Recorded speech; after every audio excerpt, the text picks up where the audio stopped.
Football মানে Brazil, আর Brazil মানেই যে ফুটবল সেটা প্রমাণিত হলো আরও একবার। পুরো পৃথিবীকে জানিয়ে দিল সময় সাময়িক খারাপ গেলেও ব্রাজিলই ফুটবলের রাজা ছিল, আছে এবং থাকবে। কেননা ফিফা ক্লাব বিশ্বকাপে আর্জেন্টাইন ক্লাবগুলো বাড়ির রাস্তা ধরলেও ফুটবল রাজাদের দেশের ক্লাবগুলো সবাই কেটেছে পরের রাউন্ডের টিকিট। এমনকি কোয়ার্টার ফাইনালেও থাকবে কোনো না কোনো ব্রাজিলিয়ান ক্লাব। ফিফা ক্লাব বিশ্বকাপে আর্জেন্টাইন ক্লাবগুলোর বাড়ির পথ দেখা আর সেলেসাও ক্লাবদের রাজত্ব করার বিস্তারিত থাকছে রিপোর্টে।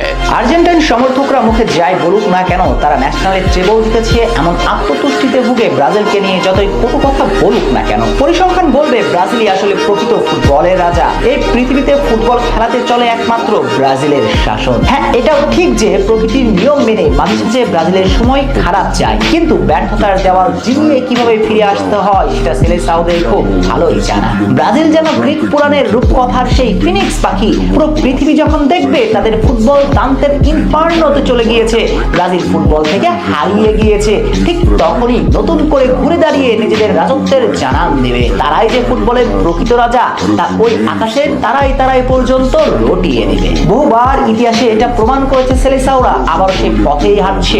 এই যেমন সাম্প্রতিক সময়ে ব্রাজিল ফুটবল স্রোতের বিপরীতে হেঁটে যাচ্ছে, পাচ্ছে না কুলের ঠিকানা। অনেকে তো ধরেই নিয়েছেন ব্রাজিল আর কখনোই ফিরে আসবে না। সবাই যখন এমন চিন্তায় মগ্ন, তখনই ব্রাজিল নতুন করে চেনালো নিজেদেরকে।